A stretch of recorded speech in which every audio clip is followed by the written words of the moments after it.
बिस्मिल्लाहिर्रहमानिर्रहीम, अस्सलाम वालेकुम to all of my viewers. तो किड्स I-CET अकेडमी के प्लेटफॉर्म से एक न्यू वीडियो के साथ हाजिर हैं और आज की जो हमारी वीडियो है वो MS एक्सेल शॉर्टकट कीज़, वो कॉमन शॉर्टकट कीज़ जो एक्सेल पे काम करते हुए हमें रोज़मर्रा मामलात को सर अंजाम देने में हमारी बहुत ज़्यादा हेल्प करती हैं, यानी कि MS एक्सेल में बहुत ज़्यादा इस्तेमाल होने वाली शॉर्टकट कीज़ की वीडियो जो है वो आज मैं आपसे शेयर करने जा रही हूँ। इससे पहले कि हम वीडियो को स्टार्ट करें, अगर आपने हमारे चैनल को अभी तक सब्सक्राइब नहीं किया तो चैनल को सब्सक्राइब कर दें और स्क्रीन पर मौजूद बेल आइकन को प्रेस कर दें ताकि आने वाली तमाम वीडियोस के नोटिफिकेशंस आपको रिसीव होते रहें। जी व्यूअर्स, तो आज पहली जो शॉर्टकट की हम डिस्कस करने जा रहे हैं वो है Ctrl+N। जैसे ही हम लोग वर्क कर रहे होते हैं और हमें न्यू वर्कबुक चाहिए तो हम Ctrl+N का बटन प्रेस करेंगे ताकि हमारे पास एक न्यू वर्कबुक आ जाए जिस पर हम अपना नया काम स्टार्ट कर सकते हैं। Ctrl+O ऑलरेडी सेव्ड फाइल जो आप ऑलरेडी सेव कर चुके हैं, आप जब उसको रीओपन करना चाहेंगे तो आपने Ctrl+O का बटन प्रेस करना है तो आपकी एग्जिस्टिंग वर्कबुक जो है वो खुल जाएगी। इसी तरह Ctrl+S बहुत ज़्यादा कॉमन इस्तेमाल होने वाली शॉर्टकट की, आप वर्कबुक पे जितना भी काम कर रहे हैं उसको सेव करने के लिए। और अगर आपने वर्कबुक पे जो काम किया है उसको आप न्यू नेम से न्यू प्लेस पर सेव करवाना चाहते हैं तो आप F12 शॉर्टकट की का इस्तेमाल करेंगे। इसी तरह Ctrl+P वो हमारी कॉमन इस्तेमाल होने वाली शॉर्टकट की है जो डॉक्यूमेंट को प्रिंट करने के लिए इस्तेमाल होगी। और बिफोर प्रिंटिंग हमें ज़रूरत पड़ती है डॉक्यूमेंट का प्रीव्यू लेने की, जिसके लिए हम Ctrl+F2 की शॉर्टकट की जो है वो इस्तेमाल करेंगे। उसके बाद अगर आपको अपनी वर्कबुक क्लोज करनी है तो Ctrl+W, और अगर आप कंप्लीटली एक्सेल को क्लोज करना चाहते हैं तो फिर आप Ctrl+F4 का इस्तेमाल करेंगे। वर्कबुक को क्लोज करना is another thing and Excel को क्लोज करना इज अनदर थिंग। तो दोनों आपके सामने शॉर्टकट कीज जो है वो डिस्प्ले कर दी गई हैं। Ctrl+X cut cell values, Ctrl+C copy cell values, Ctrl+V paste cell values. आप देखें कट, कॉपी और पेस्ट की शॉर्टकट कीज आपके सामने आ गई जो बहुत ज़्यादा इस्तेमाल होती हैं और एक ख़ास पर्पस को परफॉर्म करने के लिए, यानी पेस्ट स्पेशल को परफॉर्म करने के लिए हम जिस शॉर्टकट की का इस्तेमाल करेंगे वो है Alt Ctrl+V। Ctrl+Z undo N action, यानी आपका immediately reverse process. Ctrl+Y redo an action.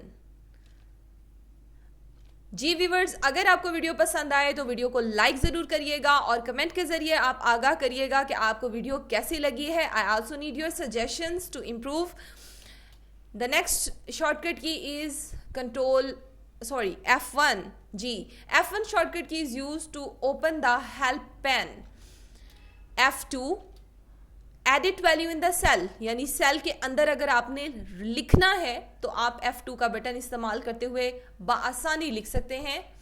F4 is use to repeat the last command और the action.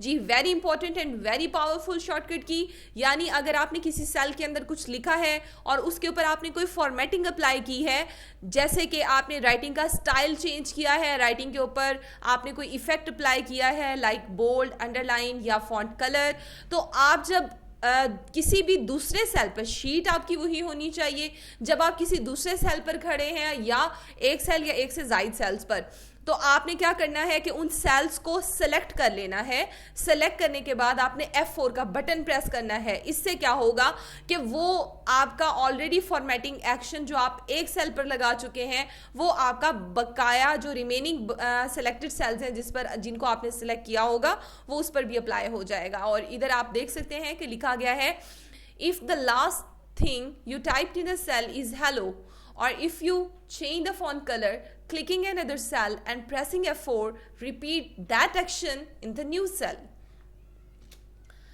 F5 go to command। F6 active menu bar, यानी menu bar को आपने active करना है working को करने के लिए। F7 check the spelling। F11 create a bar chart। अच्छा, बार चार्ट क्रिएटेड है, अब आप उसको एक न्यू शीट पर शिफ्ट करना चाहते हैं तो आपने क्या करना है F11 का इस्तेमाल करना है। और बार चार्ट को लगाने के लिए आप Alt F1 का इस्तेमाल करेंगे, यानी Alt F1 के ज़रिए फर्स्ट ऑफ ऑल आप सिलेक्टेड वैल्यूज़ का बार चार्ट बनाएंगे और उस बार चार्ट को अगर आप न्यू शीट के ऊपर मूव करना चाहते हैं तो फिर आप F11 का बटन जो है वो प्रेस करेंगे। तो इस तरह से आपका बार चार्ट जो होगा वो एक न्यू शीट के ऊपर मूव हो जाएगा। Shift F11, insert a new workbook, Alt या फिर F10, turn key tips on और off, Alt control F1, show और हाइड द रिबन को सामने लाने के लिए और छुपाने के लिए, कंट्रोल शिफ्ट U, एक्सपेंड और कोलैप्स द फार्मूला बार की हाइट और विड्थ को बढ़ाना और कम करना, control F9, minimize the workbook, control F, find, control +H for the replace. But आपको पता है कि जैसे ही हम व्यूवर्स कंट्रोल F प्रेस करते हैं तो वहीं पर हमें फाइंड एंड रिप्लेस दोनों इकट्ठे मिल जाते हैं, इस वजह से ये शॉर्टकट कीज अलग नहीं लिखी गई हैं। Control +Tab, switch between the open workbook, यानी हमारी एक वर्कबुक के अंदर जो है वो डिफरेंट जो आपकी वर्कबुक्स हैं, आप उसके ऊपर जो है वो स्विच करना चाहें तो आपने कंट्रोल टैब का बटन प्रेस करना है, यानी शीट 1, शीट 2, शीट 3। आप जब शीट्स पर जंप करना चाहें तो आप कंट्रोल +Tab का इस्तेमाल करेंगे। Shift F3, insert a function. तो जी व्यूवर्स, ये वो तमाम ऐसी शॉर्टकट कीज़ हैं जो बहुत ज़्यादा इस्तेमाल होती हैं। इसी तरह Alt F8, क्रिएट, रन और एडिट और डिलीट द माइक्रो, यानी माइक्रो कमांड के अंदर को आपने क्रिएट करना है, रन करना है, एडिट करना है, डिलीट करना है। इन तमाम पर्पस को परफॉर्म करने के लिए आप Alt F8 का इस्तेमाल करेंगे। Alt F11 is use to open the Microsoft Visual Basic. अगर आप विजुअल बेसिक के एक्सपर्ट हैं और आप उसके साथ एप्लीकेशन एडिटर के साथ वर्क करना चाहते हैं देन आप Alt F11 इस्तेमाल करेंगे। तो यहाँ पर हमारी वीडियो इख्तिताम को पहुंची है। आप हमें ज्वाइन कर सकते हैं फेसबुक और ट्विटर पर भी। आई होप कि आज की वीडियो आपके लिए बहुत ज़्यादा हेल्पफुल साबित होगी। दुआ में बहुत ज़्यादा याद रखिएगा। इंशाल्लाह नेक्स्ट वीडियो के साथ आपसे दोबारा मुलाकात होगी। अल्लाह हाफिज़।